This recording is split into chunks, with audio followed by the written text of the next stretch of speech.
तो वहां पे मुझे उन्होंने वाटर सर्व किया और उन्होंने बोला ये रेन वाटर है।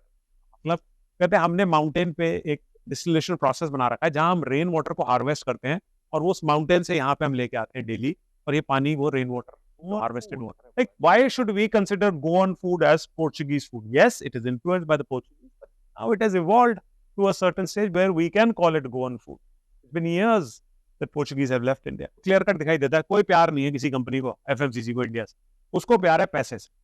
पैसा उसको तभी मिलेगा जब वो इंडिया में बेचेगा। जेन जी, मिलेनियल्स, रोज उन्हें नया क्लब चाहिए, रोज उन्हें नया रेस्टोरेंट चाहिए, रोज उन्हें नया कैफे चाहिए, और वो सोशल मीडिया फ्रेंडली, इंस्टाग्रामेबल होना चाहिए। अब ये तो हमारे यहाँ पे एक ट्रेंड चल गया है, तो जब आपका ट्रेंड ये होगा तो खाने पे कौन काम करेगा? Hello and welcome to the show. Today, the hospitable couch is being featured by Mr. Amit Lohani. Mr. Amit Lohani is the founder and director of the Forum of Indian Food Importers. In this episode, we will be talking about his journey, his passion for traveling, his passion for exploring new countries. So let's have Mr. Amit Lohani, who is the most respected figure in terms of food and beverage sector in India. We welcome Mr. Amit Lohani at the hospitable couch.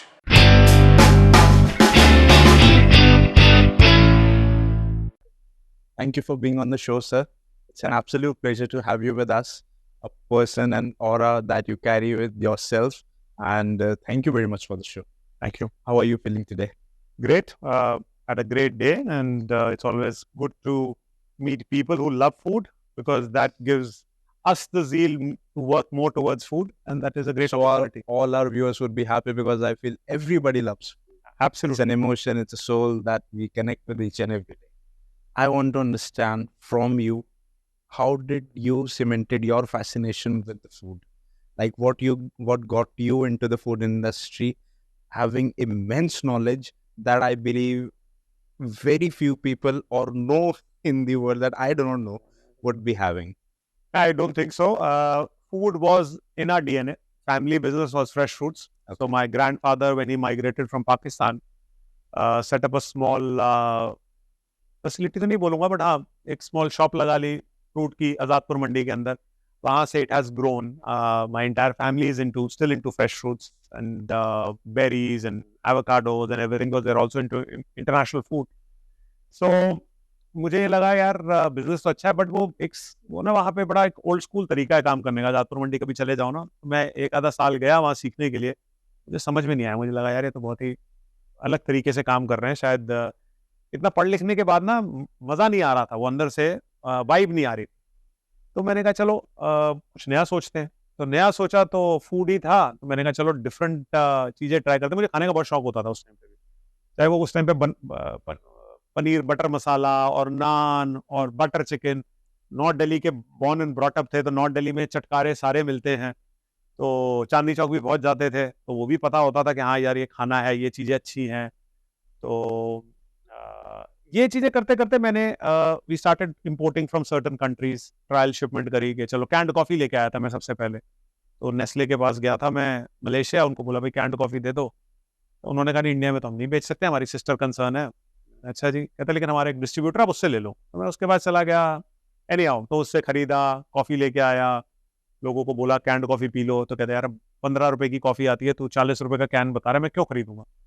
मैंने कहा अरे can है, ठंडा करके P सकते हो, और convenience है. तो कहता नहीं नहीं, कन्वीनियंस से छोड़ो. तो any how it started going, and धीरे धीरे धीरे करते करते.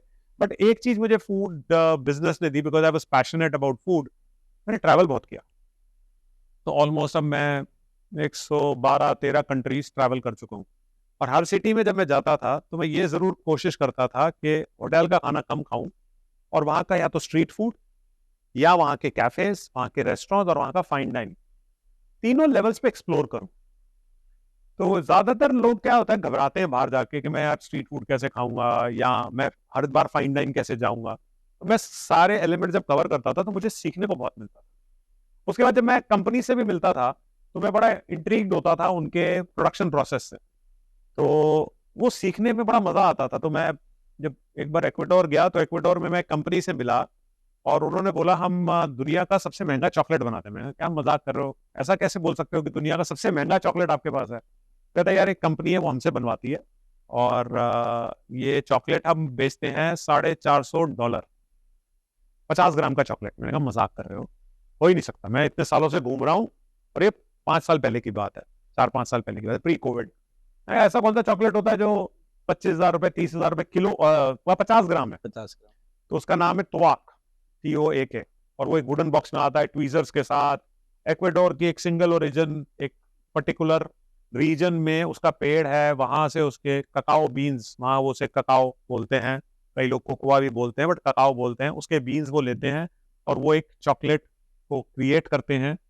और मैंने कहा अच्छा यार इतना महंगा तो टेस्ट भी कराओ। तो जब उन्होंने टेस्ट कराया तो ठीक है, मैं नहीं बोलूंगा कि मैं 25-30 हजार रुपये उस चॉकलेट के लिए खर्च करूंगा, बट एक बहुत ही यूनिक एक्सपीरियंस था।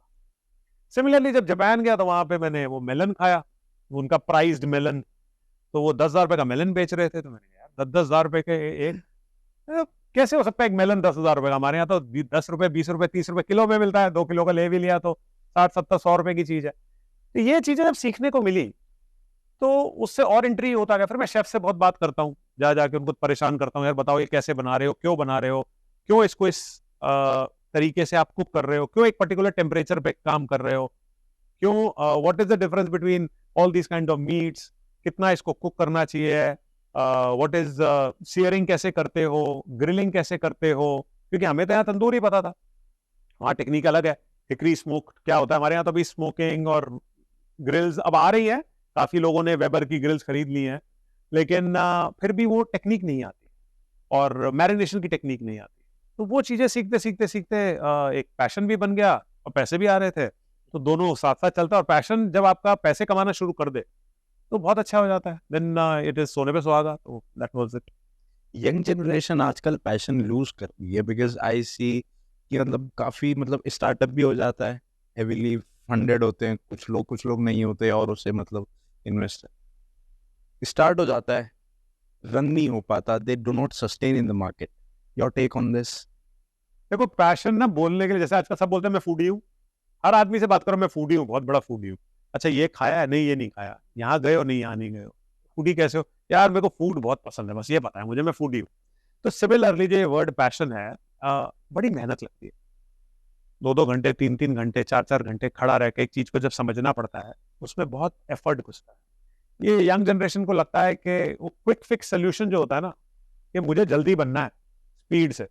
हर आदमी देखता है यार अरे भाई साहब ये तो मतलब मैंने फंडिंग ले ली, अब तो मेरे पास there is no end to it, और अगर हार भी गया तो कोई बात नहीं, नेक्स्ट फंडिंग ले लूंगा। तो उनमें ना वो पैशन एक्चुअली है नहीं, वो जील वो पैशन वो नहीं है। सबकी बात नहीं कर रहा, but there is a certain percentage जिसको टाइम लग रहा है। तो मुझे लगता है कि उनको और एफर्ट्स डालने चाहिए और स्टडी पूरी करनी चाहिए, तुक्कों पे काम नहीं करना चाहिए। जब आप तुक्कों पे काम करते हो ना तो वो प्लस माइनस हो जाता है। बट अगर आपको पता है कि ये हो सकता है आपका गलत डिसीजन हो, मेरे सारे प्रोडक्ट्स जो मैं लेके आया सारे सही नहीं हो सकते। मैं 17 साल पहले मॉक चिकन और मॉक डक और मॉक ये लेके आया था, बहुत नुकसान खाया मैंने, क्योंकि मुझे लगा यार इंडिया तो खाएंगे, क्यों नहीं खाएंगे, जैनी भाई भी हमारे, उसके बाद हमारे बनिए भाई भी हैं, ये सब खाते हैं, तो उनके लिए एक हेल्दी है, सोया का ऑल्टरनेटिव है, और सोया चंक तो खा रहे हैं वो लोग, तो ले गया। लेकिन किसी ने नहीं खाया। वो कहते हैं यार अगर हमें चिकन का फ्लेवर ही नहीं अच्छा लगता तो तभी तो हम चिकन नहीं खाते। वो सोच ही अच्छी नहीं लगती कि हम चिकन क्यों खाएंगे, तो मॉक चिकन नहीं बिका। और आज की डेट में ये plant based meets, plant based products की मार्केट इतनी जल्दी बढ़ रही है और कई फिल्म स्टार्स इसके अंदर इन्वेस्ट कर रहे हैं। I think that is a good opportunity and young people need to put more efforts. अगर वो करेंगे तो उनको सक्सेस मिलने के ज्यादा चांसेस है, क्योंकि मार्केट बहुत मेच्योर हो गई है। 25 साल पहले के और आज की मार्केट में बहुत फर्क है। हमारे पास कोई प्लेटफॉर्म नहीं होता था, अखबार में ऐड दे नहीं सकते थे, पैसे बहुत ज्यादा लगते थे, तो हमें घर घर जा जाके बेचना पड़ता था। आज तो एक घर में बैठे हो, बढ़िया सा वीडियो बनाया, रील बनाई, अगर वायरल हो गई तो आपका माल बिकना शुरू हो जाएगा। तो that is a different story. आप बहुत जगह ट्रैवल करते हैं, घूमते हैं, your specific brand of any hotel और any hospitality company that suits you better your standards? नहीं यार, जो अपग्रेड कर दे अच्छी तरह तो वो अच्छा है, बट वैसे नहीं, आई वर्क मतलब मैं ज्यादातर IHG प्रॉपर्टीज में रहता हूँ या मैरिट की प्रॉपर्टीज में रहता हूँ। तो उसमें क्या होता है कि अपना एक वो मैं एक स्टेटस पे पहुंच गया हूँ कि गोल्ड मेंबर हूँ, तो automatically they give you free upgrades, late checkout, they give a lot of amenities. और इनके सर्विस स्टैंडर्ड्स इंटरनेशनली बहुत फिक्स्ड है, वो ऐसा नहीं होता कि गिर जाते हैं if you are staying at a certain level of property. बाकी यार कई बार यूनिक प्लेसेस में जब रहने का मौका मिलता है, कई जगह जहाँ पे ये प्रॉपर्टीज नहीं होती, तो we try those as well.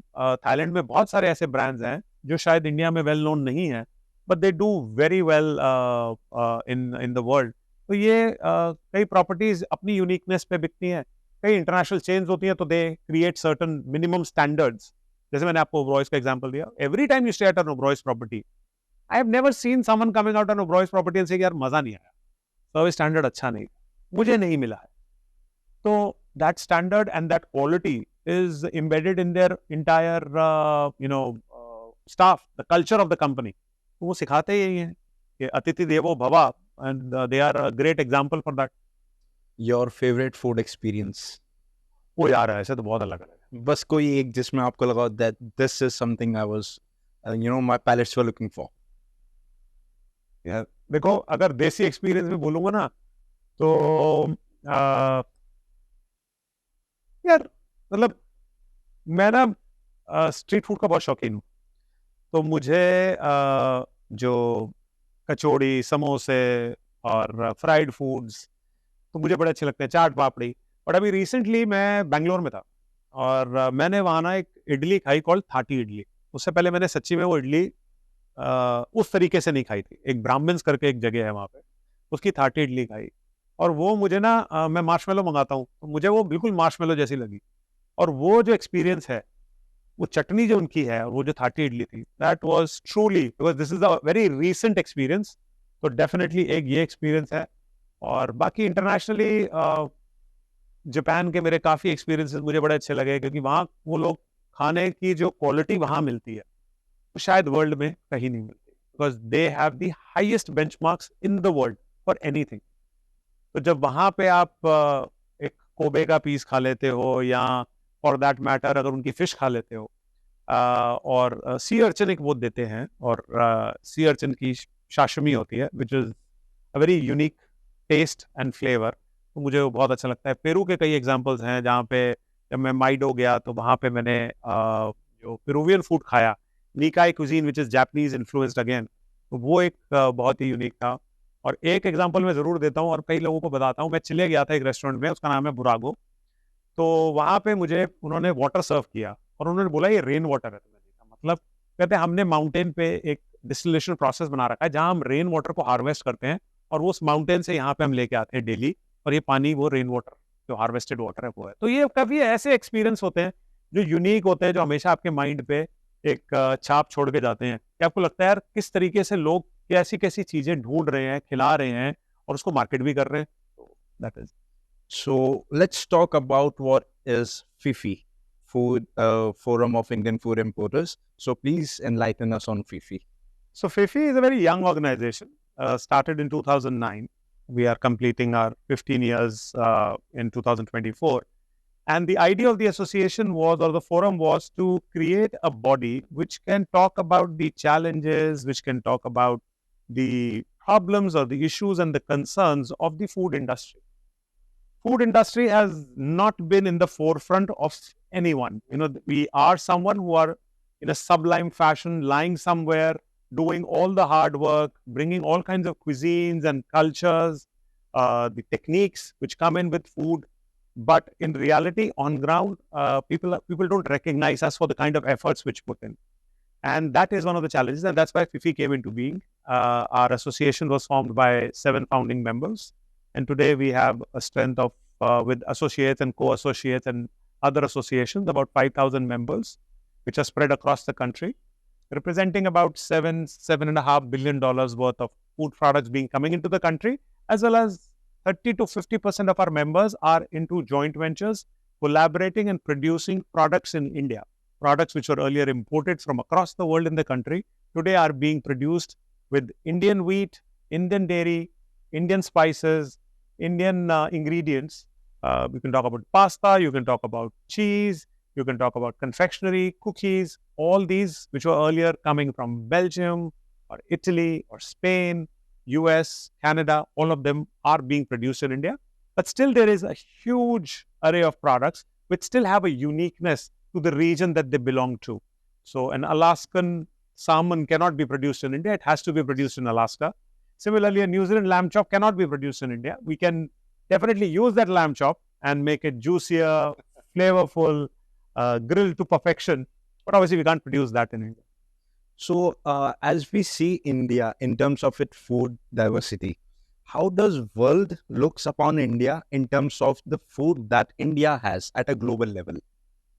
So predominantly earlier, Indian food was never recognized across the world. Indian food was recognized by people who were Indians.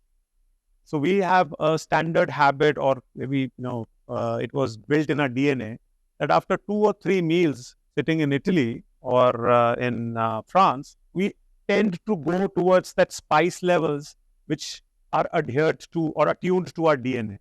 So we were always looking for these Indian restaurants. I remember the first time I was there in Europe, in Germany, and I somehow, it had already been 10, 15 days. I was traveling, eating a lot of bread and cheese and cured meats. And this is early 1999. And I found a place where he was serving Indian food. And the first thing I went to him and said, can I have tea and samosa? And he said, you don't want to eat dal makhani or you don't want to eat naan. I said, no, I want to eat tea and samosa because that's one thing that I was missing.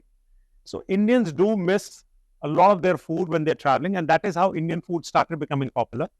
Because the Europeans or certain parts of the Canadian, they do not appreciate a lot of spices. So Indian food abroad is made with 2 kinds of gravies, the brown gravy and the red gravy. And that's why personally, I don't like Indian food when I eat abroad. I prefer the Indian food, the real food. And Indian food abroad is also 2 or 3 categories. One is the North Indian food, which is the dal, chicken tikka masala, something which is British have mastered themselves and call curry as their own indigenous food. And the other thing is South Indian food is a little bit being popular. It's taking some leaps and bounds in that part. But in reality, India has so much of food. The Northeast food is neglected. Right. The Western culture, whether you look at Gujarati food, or whether you look at, Maharashtrian food, Goan food, like why should we consider Goan food as Portuguese food? Yes, it is influenced by the Portuguese, but now it has evolved to a certain stage where we can call it Goan food. It's been years that Portuguese have left India. So I think that was the reason Indian food is not Indian food, because there's so much of diversity in Indian food from north to south. Like I have not been able to find a single Kashmiri restaurant anywhere in the world. Somehow I have not been able to find. There might be many, but wherever I have traveled, I've never seen a Kashmiri doing a goshtaba. Why not? It's such a beautiful thing. The pounding of the meat, the meatballs over there in that yakni gravy can have anyone go weak on his knees and we still don't find it. So these are things that will take time, but it is being recognized across the world, especially South America. People are liking it. Southern parts of Europe, they are liking it. Japan, the Koreans, all these people do love, and they make it a point, like how we go and eat Japanese food once or twice a week. Similarly, they are going to eat Indian food once or twice a week. Food की बात हो रही है, तो we'll talk about fruits now. So as we see apple, मैं एक particular example लेता हूँ एप्पल का. एप्पल वी हैव सीन कि इतनी वेराइटीज आ चुकी हैं. कश्मीरी एप्पल है, फॉरेन से भी एप्पल्स आते हैं इंडिया में. सो फॉरेन के जो एप्पल इंडिया में मिलते हैं और इंडियन एप्पल खुद इतना महंगा होता जा रहा है, तो वो जो कॉस्टिंग होती है, तो उसमें how does body like Fifi और any body like that who trades with international level, so ये how does the pricing defines and what is the acceptance in India of international fruit or food? देखो, my family business was fresh fruits and अभी भी fresh fruits है, तो मेरे काफ़ी family members Kashmir में, हिमाचल में डील करते हैं.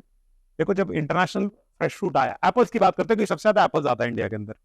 जब एप्पल आया ना इंडिया के अंदर, तो इंडियन फार्मर्स को लगा कि हम तो खत्म हो जाएंगे, अब तो सिर्फ लोग इम्पोर्टेड एप्पल ही खाएंगे. उस टाइम पे इंडियन एप्पल का जो प्राइस होता था, वो होता था 25 रुपए, 30 रुपए, 35 रुपए किलो. ये कब की बात कर रहे हैं सर? ये मैं बात कर रहा हूँ 98, 99, 97. तो इम्पोर्टेड एप्पल जब आया तो 100 रुपए और 120 रुपए किलो आया. सबसे पहले कंट्री जो मेजरली आ रही थी वो थी न्यूजीलैंड, और उसके बाद यूएस, जिसको हम वॉशिंगटन एप्पल बोलते हैं. तो ये लोग जब लेके आए 100 रुपए का एप्पल, तो सबको लगा तो यार हमारा तो कोई खाएगा नहीं, यही खाएंगे. और दूसरी चीज, न्यूजीलैंड जो है वो सदर्न हेमिस्फीयर में, तो उसका एप्पल एंटी सीजन आता था. जो सीजन में हमारा एप्पल है उस सीजन में नहीं आता था, बल्कि अलग सीजन में आता था. और यूएस का एप्पल भी क्या होता था, सीए कोल्ड स्टोर का एप्पल होता था, तो वो काफी टाइम तक स्टोर कर सकते थे, हमारे पास वो स्टोरेज फैसिलिटीज ही नहीं थी।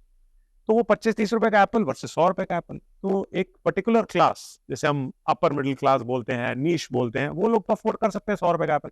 एक आम आदमी तो 100 रुपए का, 120 रुपए, 130 रुपए का एप्पल नहीं खा सकता। सही बात है। हमारे फार्मर्स को समझ में आया कि यार ये तो बड़ी अच्छी टेक्निक है। उन्होंने क्या कहा कि उनके पास ना लकड़ी का बक्सा होता, उन्होंने कहा साइड करो लकड़ी के बक्से को, हम भी गत्ते का बक्सा बनाएंगे, क्योंकि वो कोरोगेटेड बॉक्स आता था, और हम भी ट्रे लगाएंगे। उन्होंने ट्रे लगाना शुरू करी। उन्होंने कहा हम भी स्टिकर लगाएंगे। अब स्टिकर पे वो तो वॉशिंगटन एप्पल लिखते हैं, हमारे वालों ने हाई क्वालिटी लिखना शुरू कर दिया, तो वो स्टिकर लगाया, ग्रेडिंग बेटर कर दी। तो हम लोगों ने इतना सीखा उस डब्बे से, क्योंकि फार्मर को ये बात समझ में आ गई कि अगर मुझे ये एप्पल को 60 रुपए तक लेके जाना है, तो इस तरीके से तो मैं ले जा नहीं सकता, क्योंकि साइज तो वही है। रेड डिलीशियस वैरायटी यूएस से भी आ रही है, रेड डिलीशियस वैरायटी इंडिया में भी है। उसके लिए आप 25-30 रुपए दे रहे हो, इसके लिए 75 रुपए, 100 रुपए, 150 रुपए दे रहे हो। फर्क क्या है? एक ग्रेडिंग का फर्क है। उनके सारे एक जैसे लाल दिखते थे, उनके वैक्स्ड एप्पल आते थे, हमारे यहाँ वैक्सिंग की कोई टेक्निक ही नहीं थी, हम करते भी नहीं थे वैक्सिंग। हमारा लगता था फ्रेश खा लिया, जो मिल रहा है वैसे खाएंगे। तो ये चीजों से फर्क आया, फार्मर ने सीखा। और जहां तक आप बात कर रहे हो कि इसकी प्राइसिंग का डिफरेंशिएशन, एसोसिएशन, फोरम्स कभी भी ना प्राइस स्ट्रैटेजी में नहीं आते। हिंदुस्तान गवर्नमेंट ने इंडियन फार्मर को बचाने के लिए एप्पल के ऊपर 50% की ड्यूटी लगा रखी है। कोई भी एप्पल जो फॉरेन कंट्री से आता है उस पर 50% की ड्यूटी है। तो वहां से अगर एप्पल 50 रुपए किलो चलता है, उस पर 25 रुपए हिंदुस्तान को हम ड्यूटी देते हैं। ड्यूटी के बाद वो 75 रुपए पड़ता है, और प्लस 5 से 10 रुपए और खर्च होता है और ट्रांसपोर्टेशन, फ्रेट, फूड सेफ्टी। उसके बाद ये 80-85 रुपए का है, और बिकते बिकते 125 रुपए तक जाता था। अब वही एप्पल आज 200 रुपए से लेकर 350 रुपए तक चला गया, और वेराइटीज आना स्टार्ट हो गई। पहले हिंदुस्तानी क्या कहता था, एप्पल मतलब रेड। अब वो क्या कहता है, यार मुझे रॉयल गाला भी अच्छा लग रहा है, मुझे गोल्डन एप्पल भी अच्छा लग रहा है। तो ये वेराइटीज जो है एप्पल की, ये भी बहुत आना शुरू हो गई है। इस वजह से मार्केट एक्सपैंड हो रही है, और इंडिया में भी इनकी प्रोडक्शन बढ़ रही है। इंडिया में इसकी ग्रेडिंग बहुत बेटर होती जा रही है। इंडिया में इसकी जो कोरोगेशन के प्लांट्स लग गए हैं, सीए कोल्ड स्टोर लग गए हैं, अदानी का बहुत बड़ा कोल्ड स्टोर है हिमाचल के अंदर भी। आज वो एक टाइम पे सारे एप्पल्स खरीद के स्टोर कर लेते हैं, एंड विद मार्केट धीरे धीरे उस एप्पल्स को मार्केट में निकालते हैं। ऑफ सीजन में एप्पल को मार्केट में निकालते हैं। तो आज इंडियंस ये नहीं सोचते यार मैं ना ये बाहर जाऊंगा तो एप्पल, दुबई जाके एप्पल, क्योंकि जब थाईलैंड जाता था और दुबई जाता था और देखता था यहाँ तो एप्पल उगता भी नहीं है, लेकिन सारा साल एप्पल मिल रहा है। इंडिया में क्या होता था, 5 महीने एप्पल मिलता, मई जून से स्टार्ट होता था, नवंबर दिसंबर तक एप्पल मिलता था जो फ्रेश होता था। उसके बाद जो एप्पल मिलता था कोल्ड स्टोर का मिलता था, वो फरवरी तक। और कोल्ड स्टोर के एप्पल में एक अजीब सी स्मेल सी होती थी, मजा नहीं आता, मतलब फ्रेशनेस नहीं आती थी। तो वो अब चेंज हो गया, तो अब सारा साल मिलता है, और प्राइसिंग उस हिसाब से फार्मर को भी अच्छे पैसे मिल रहे हैं, और रिटेलर को भी अच्छा पैसा मिल रहा है, और फिर कंज्यूमर को तो चॉइस मिल ही रही है। ऑब्वियसली इंडियन एप्पल आज महंगा हो गया। आज Indian apple, there are times जहां पे किन्नौर का एप्पल और न्यूजीलैंड का एप्पल सेम रेट पे बिकता है, 250 से 300 रुपए किलो। तो अच्छी बात है ना, अगर हिंदुस्तानी फार्मर को 250 रुपए किलो मिल रहा है, या 200 मिल रहा होगा, बीच में आड़ती भी है, रिटेलर भी है, तो अच्छी बात है। अभी आपने फार्मर्स का जिक्र करा, तो मेरे को ये जानना है सर कि इसमें जैसे फार्मर्स का एक रोल होता है, तो फार्मर्स को एजुकेट करना कितना इम्पोर्टेंट है इंडिया में, न्यू टेक्निक से उनको इंट्रोड्यूस कराना। बिकॉज आज की फार्मिंग अगर हम लोग कंपेयर करें जो वेस्टर्न कंट्रीज में हो रही है, दैट इज टेक्निकल बेस्ड, वो टेक्नोलॉजी को अपना बैठे हैं। मतलब एक रूम होता है, they control everything from there. हमारे यहाँ जो फार्मर्स हैं उनका पूरा परिवार लगा होता है फार्मिंग में, है ना। वो ऑन द फील्ड्स ही रहते हैं, धूप में, बरसात में, मतलब किसी भी वे में, किसी भी सीजन में। तो टेक्नोलॉजी को अडेप्ट करवाना एक फार्मर को कितना इंपॉर्टेंट है, उसको एजुकेट करना विद चेंजिंग टाइम्स।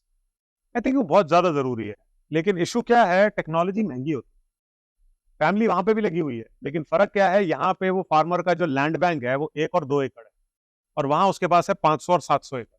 तो वो क्या करता है, जीपीएस से वो अपने जो ट्रैक्टर्स हैं उनको कंट्रोल कर देता है। तो सुबह अपने आप ट्रैक्टर जीपीएस कंट्रोल्ड है, एक उसने मॉनिटर सेंटर बना दिया है, वहां वो कमांड देता है और जीपीएस से ही सब कुछ हो जाता है। तो ऑटोमेशन बहुत जरूरी है, लेकिन इंडिया में बिकॉज जो लैंड बैंक इतना छोटा है, ऑटोमेशन बहुत मुश्किल हो जाता है।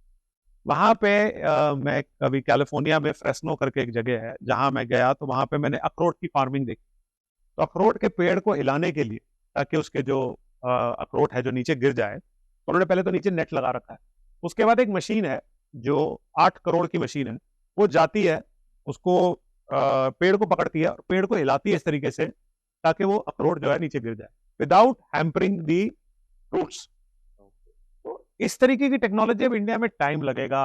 ऐसे हमारे पास इतना पैस्चर्स नहीं है, उसके पास तो और वो अपने आप चलता रहता है, एक पेड़ दूसरा पेड़, क्योंकि हमने वहाँ जो प्लांटेशन भी कर रखी है बड़ी इक्वी डिस्टेंट, वहाँ जितनी क्या कहते हैं जो वाटर सप्लाई है वो बहुत क्रिटिक नहीं है। हमारे यहाँ एक वाटर सप्लाई की इशू है, इलेक्ट्रिसिटी का इशू है, बड़े सारे चैलेंजेस हैं इंडिया में जो मुश्किल करता है ऑटोमेशन, बट सीख बहुत रहे हैं हम।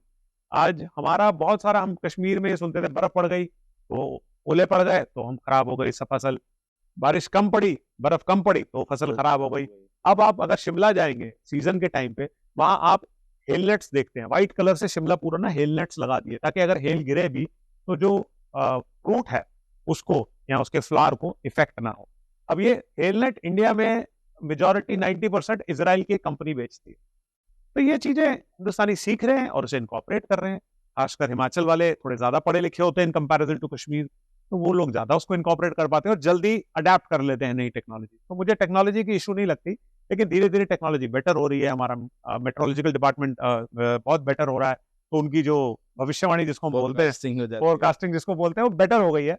पहले तो ये होता था कि मैं लंदन गया तो मुझे उन्होंने बोला, हमारे फ्रेंड्स ने, यार छाता ले जाओ। धूप है, क्यों छाता ले जाऊं? नहीं, बारिश पड़ने वाली है 2 घंटे में। मैंने कहा कैसे बता रहा है, तेरे को कैसे पता बारिश पड़ने वाली है 2 घंटे में? मजाक लगता है, हमारे तो जब बोलते तब तो होती नहीं है, जब नहीं बोलते तब हो जाती है। तो उसने बताया कि नहीं यार, यहाँ अगर बता रहे तो होगी, चाहे 10 मिनट के लिए हो। और हुआ, मैं ले गया छाता और 2 घंटे बाद धूप एकदम गायब हो गई और एकदम बारिश होना शुरू हो गई। तो तब मैं सोच रहा था, और ये बात कर रहा हूँ मैं 20-20, 25-25 साल पहले की। तो आज भी इतनी एक्यूरेसी अभी इंडिया में नहीं है जितनी फॉरेन कंट्रीज में है। Last few years, we have seen foreign food coming in terms of FMCG products. तो जो बाहर की कंपनियां होती हैं, इंडिया में अपना प्रोडक्ट जब निकाल रही होती है, लॉन्च कर रही होती है, तो वो क्या देखते हैं इंडिया में इन्वेस्ट करने से पहले फूड में? Because India I think is a very sensitive country, जहाँ पे हर 100 के किलोमीटर पे या नॉर्थ साउथ ईस्ट वेस्ट में खाना डिवाइडेड है, इट इज़ नॉट यूनाइटेड, मैं जो समझता हूँ। बिकॉज नॉर्थ का फूड अलग है, साउथ का फूड अलग है। ऐसे में अगर कोई कंपनी बाहर से आ रही है which is not from India, वो अपना फूड को जब नीचे मतलब लॉन्च करते हैं, तो वो क्या देखते हैं and how confident are they to invest in India? Confident तो देखो नहीं होते, they look at the market size. उनको दिखाई देता है 1.2 बिलियन, 1.3 बिलियन, 1.4 बिलियन, ये नंबर्स ग्रो होते गए। उनको ये दिखाई देता है कि एस्पिरेशनल क्लास है, इंडियंस आर वेरी एस्पिरेशनल। हमारी आज से 10-12-15 साल पहले अगर आप अपनी मदर से या अपने फैमिली में बात करोगे तो वो लोग पास्ता खाने से हिचकिचाते थे, बुराटा उन्हें पता ही नहीं होता था क्या होता है, पिज्जा के नाम पे कहते थे छोड़ पराठा खिला दे। लेकिन अब वो एस्पिरेशन प्ले करती है हमारे बाइंग पावर। तो हमारी जब बाइंग पावर बढ़ती है, इन कंपनीज को क्लियर कट दिखाई देता है, कोई प्यार नहीं है किसी कंपनी को, एफएमसीजी को इंडिया से, उसको प्यार है पैसे से। पैसा उसको तभी मिलेगा जब वो इंडिया में बेचेगा। इंडिया में बेचने के लिए वो ट्वीक भी करता है अपने आप को। तभी तो जब मैकडॉनल्ड्स और डोमिनोज ये सब आए, तो पहले तक तो वो बेच रहे थे, हम पेपरोनी पिज्जा बेचेंगे, हम हवाइन चिकन पिज्जा बेचेंगे, और हम बर्गर्स में हम मैक चिकन बेचेंगे। बाद में उन्हें रियलाइज हुआ भाई यहाँ तो आलू टिक्की बिकेगा, आलू टिक्की बेच लो। बिजनेसमैन को या कॉर्पोरेशंस को ये देखना चाहिए किस जगह क्या बिक रहा है, किस प्राइस पॉइंट पे बिक रहा है।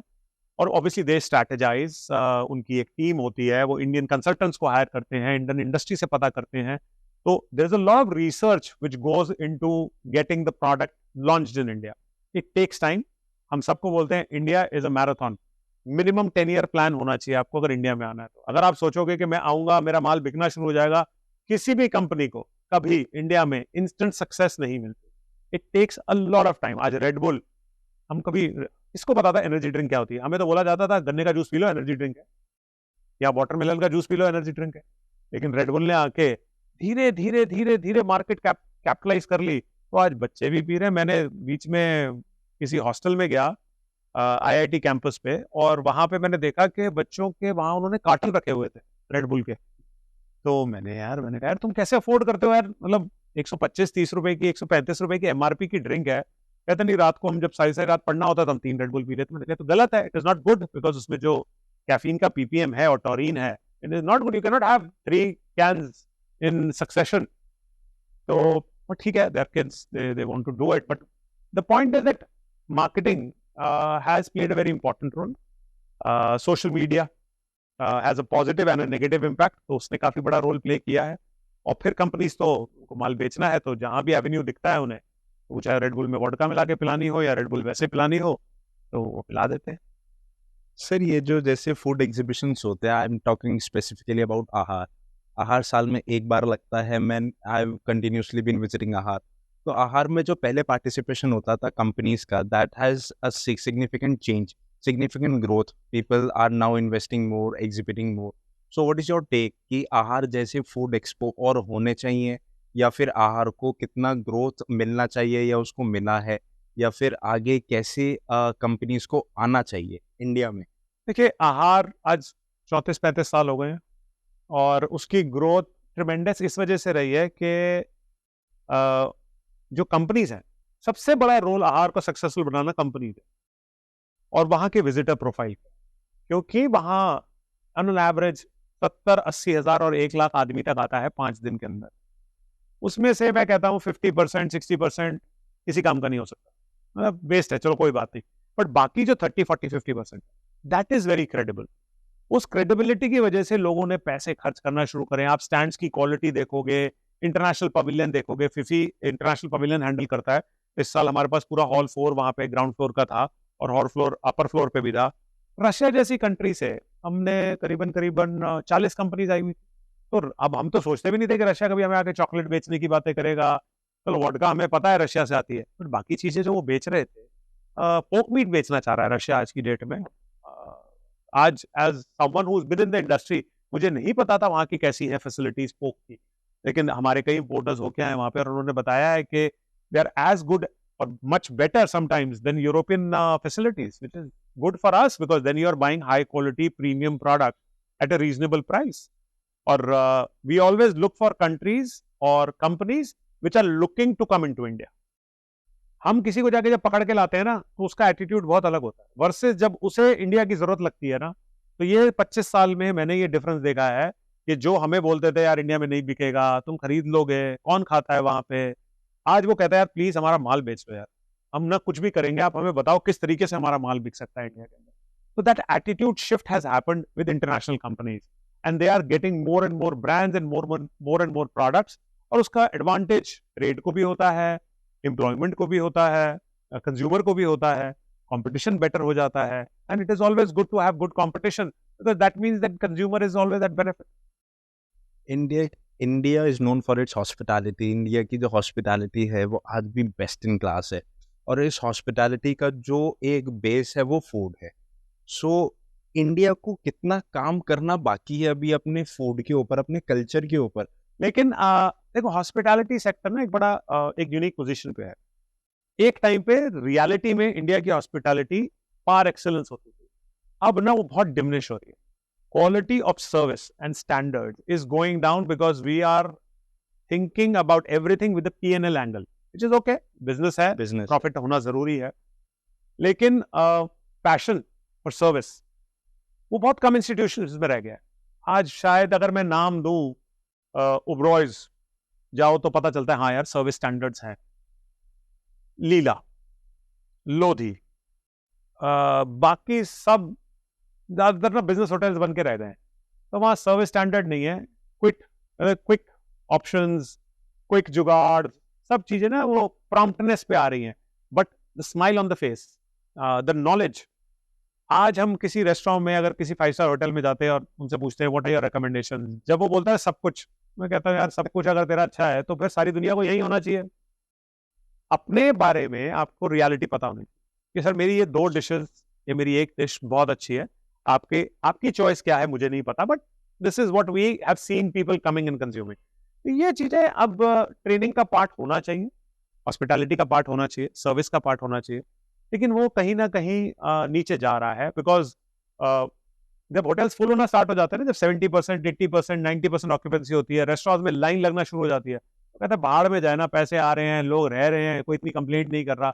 और इंडियंस का ना कंप्लेंट करने का तरीका बड़ा अजीब सा है, या तो बिल्कुल चिल्लाना शुरू कर देते हैं या वो चुपचाप चले जाते हैं, और वो ये नहीं सोचते। और मैं सबको, हमारे काफी दोस्त होटलियर्स हैं, रेस्टोरेंट ओनर्स हैं, उनको बोलता हूँ यार जो चुपचाप चला गया ना कस्टमर, वो दोबारा नहीं आएगा। You lost a customer. अब तुम ये सोचो कि 1000 कस्टमर है, ये नहीं आएगा, कोई और आएगा, वो एटीट्यूड ही ठीक नहीं, खासकर सर्विस एंड हॉस्पिटैलिटी इंडस्ट्री। आज हम जो पढ़ते हैं वो पढ़ते हैं वेस्ट यूरोपियन जो स्टाइल ऑफ सर्विस है, जैसा भी आपने मेंशन करा, वो इंडियन कुइजीन तो कहीं है ही नहीं। इंडियन क्विजीन तो थाली में ही रह गई है मेरे ख्याल से। वो एक थाली आती है, अब- उसके अंदर थोड़े थोड़े कंपोनेंट्स होते हैं कि एक डिश यहाँ की, एक डिश यहाँ की, ये इंडियन प्लेटर हो गया। लेकिन वो इंडियन प्लेटर की जो साइंस है ना, जैसे आज साउथ इंडिया में they serve you food on that banana, banana leaf तो उसकी एक सिग्निफिकेंट वैल्यू है, वो आगे नहीं जा रही। मतलब मैं ये समझता हूँ कि कहीं where do we lack as an institution, as something that you तो फील? मैं ना क्या बोलता हूँ कि बेसिकली हमारे को एक तो फूड हिस्ट्री पता होना बहुत जरूरी है। जब तक आपको हिस्ट्री नहीं पता होगी ना, आप उसे इम्प्लीमेंट नहीं कर सकते, उसे लर्न नहीं कर सकते। हमारे यहाँ दिक्कत क्या है कि लोग वो चीजें पढ़ने नहीं चाहते। वो कहते हैं कि गिमिक्री करते हैं, गिमिक्री से हम काम करते हैं। People want to work on gimmickry, people want to work on presentation, but presentation without essence कोई वैल्यू ही नहीं है। मैं कितनी बार धुएं वाला खाना खा लूंगा, या कितनी बार आपने ये ड्रामा क्रिएट कर दिया है तो मैं कर लूंगा, आपको कहीं ना कहीं उस खाने में वो स्वाद, हम जैसे बोलते थे इस शेफ के हाथ में जस है, इस कुक के हाथ में जस है, वो जस जो है वो बहुत इंपॉर्टेंट है, क्योंकि that is what gives me that nostalgia of going back again and again to the same place. वरना फिर वो तो जेन जी मिलेनियल्स, रोज उन्हें नया क्लब चाहिए, रोज उन्हें नया रेस्टोरेंट चाहिए, रोज उन्हें नया कैफे चाहिए, और वो सोशल मीडिया फ्रेंडली, इंस्टाग्रामेबल होना चाहिए। अब ये तो हमारे यहाँ पे एक ट्रेंड चल गया है। तो जब आपका ट्रेंड ये होगा तो खाने पे कौन काम करेगा? तो दिखना अच्छा चाहिए, बात खत्म। अच्छा टेस्ट है कि नहीं है, वो क्रीम तुमने ऑयल की बना रखी है या मिल्क बेस है, उसको उससे कोई मतलब नहीं है। लेकिन वो खा के एक एक्सप्रेशन बना के बोलेगा, वाह this is the best that I have eaten, this is the best in the world. वो पूरे वर्ल्ड को उस समूह पे ले आता है कि भाई ये सबसे अच्छा है दुनिया का मैंने खाया हुआ है, जबकि वो दुनिया ना गया, ना उसने देखा, ना उसने समझा, ना उसे पता है ये क्या है, दुनिया में कैसे बनता है। वो इंडियन वर्जन को सबसे बढ़िया वर्जन बोल देता है। तो ये कॉन्फिडेंस भी गलत है। आपको सीखना चाहिए, समझना चाहिए। हमारी लाल मिर्ची, हमारी काली मिर्ची, हमारी छोटी इलायची, हमारी बड़ी इलायची, दालचीनी, जो हमारे मसाले हैं, उन पे कोई कैसे काम करना है वो कुछ नहीं है। ग्राइंडर में डालो, पीसो, और ऊपर से बस ऐसे डाल दो, हो गया काम। क्या पैकेट तो आई।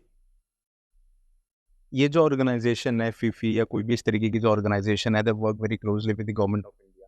सो how government of India is when it comes to trade internationally and abroad, उनकी जो पॉलिसीज हैं, उनकी जो टर्म्स एंड कंडीशंस है, टैरिफ्स एंड टैक्सेशन है, how helpful are they in terms of doing trade with other countries? See government of India predominant motive एक simple है, उनको इंडियन फार्मर्स को सपोर्ट करना, विच वी वाउच फॉर। हम भी कहते हैं बिल्कुल करना चाहिए। इंडियन मैन्युफैक्चरर्स को सपोर्ट करना है, हम भी बोलते हैं बिल्कुल करना चाहिए। तो ये चीजें सरकार कर रही है, बहुत अच्छी बात है। लेकिन सरकार साथ में एक चीज और कर रही है जिसको वो बोलते हैं ease of doing business, EODB. EODB की रैंकिंग में इंडिया को उनको बेटर करना है, क्योंकि हमारी रैंकिंग बहुत मुश्किल है। आज किसी को एक रेस्टोरेंट और कैफे खोलना होता है ना, उसकी जिंदगी खराब हो जाती है लाइसेंस लेने में। तो मेरे को लगता है कि सरकार को और मेहनत करनी पड़ेगी, सरकार को और मेजर्स लेने पड़ेंगे। अभी पिछले एक साल के अंदर इंडिया ने 3 एग्रीमेंट्स किए हैं, जिनको हम एफटीएस बोलते हैं। उस एफटीए के अंदर फ्री ट्रेड एग्रीमेंट जो है वो हमने यूएई के साथ किया है, हमने ऑस्ट्रेलिया के साथ किया है, हमारी नेगोशिएशंस यूके के साथ चल रही है, ईयू के साथ चल रही है, कनाडा के साथ चल रही है। उसके अंदर जब जब हम डील्स करते हैं, उसमें हम क्या बोलते हैं, यार आप हमसे ओकरा लीजिए, आप हमसे मैंगो लीजिए, आप हमसे क्या कहते हैं जैक फ्रूट लीजिए, और हम आपके प्रोडक्ट्स यहाँ बेचेंगे, उसमें हम ड्यूटी रिबेट भी देते हैं। तो ये मेजर जो है, बायलैटरल ट्रेड बहुत जरूरी है। सरकार इस बात को समझती है, उनको समझ में आता है कि कुछ बेचना है तो कुछ खरीदना भी पड़ेगा, और जो हम खरीदते हैं वो हमेशा यूनिक प्रोडक्ट ही होते हैं। इंडिया में आप मास का प्रोडक्ट नहीं ला सकते जब तक वो प्राइस पॉइंट नहीं है। अगर हम आज लेंटल्स चिकपी खरीदते हैं कहीं से, वो चिकपी खरीदने का रीजन ये है कि हमारे यहाँ उतनी चिकपी की प्रोडक्शन नहीं। अगर हम आज एप्पल्स खरीद रहे हैं, अगर आज हमारे पास बहुत सारे एप्पल्स हो, मुझे नहीं लगता वो बहुत परसेंटेज छोटी हो जाएगी। आज $400 मिलियन का एप्पल आ रहा है, मेरे ख्याल से वो $30-40 मिलियन का ही रह जाएगा अगर हमारे पास सारा साल एप्पल हो। तो अगर इंडिया अपनी प्रोडक्शन किसी भी चीज की बढ़ा लेगा, पहले सारा फ्रेश चीज जो होता था वो इटली से आता था, अब आज की डेट में बुराटा लुधियाना में भी बन रहा है, जलंधर में भी बन रहा है, उसके बाद हरियाणा में भी कई जगह बन रहा है, यूपी में भी बन रहा है। तो जब बुराटा जैसा चीज हमारे यहाँ बन सकता है, तो बफलो मिल्क तो हमारे पास है, टेक्निक ही सीखनी है, और हम समझदार हैं। Indians as entrepreneurs we are very smart, we know how to do business, that is for sure. We are smart in that aspect, and we try to incorporate that in our businesses. What is the role of hotel schools in terms of every aspect of hospitality, whether it is rooms, whether it is homestays, whether it is co-working space, भी आजकल it falls under the hospitality sector, and F&B तो है ही. So what do you think that where do they focus and where should they focus? See, I think definitely P&L is there in the top. But if you have a passionate owner or a passionate chef, he determines what he's going to cook. When you have that institution has हम कहते हैं लंबी race का घोड़ा है, तो वो लंबी रेस का घोड़ा है. तो हमें ऐसे लोग चाहिए जो खाने पे फोकस करें, खाने को स्वाद बनाए. नहीं तो है, मैंने कहा ना, जैसे पब कल्चर आया हुआ है, तो 3-4 drinks, 4 drinks P, 5 drinks P, उसके बाद जो मर्जी दे दो, याद पता तो चलता नहीं खाया क्या है, टेस्ट था नहीं था, Exactly. कुछ नहीं पता चलता. लेकिन खाने पे फोकस होना चाहिए. तो आज मैं अभी बीच में मैं गुजरात गया था, तो मैं बड़ा हैरान होता हूँ कि वहां इतने सारे रेस्टोरेंट, कैफेज बिना अल्कोहल के लाइन लगा के माल बेचते हैं. तो अच्छी बात है ना.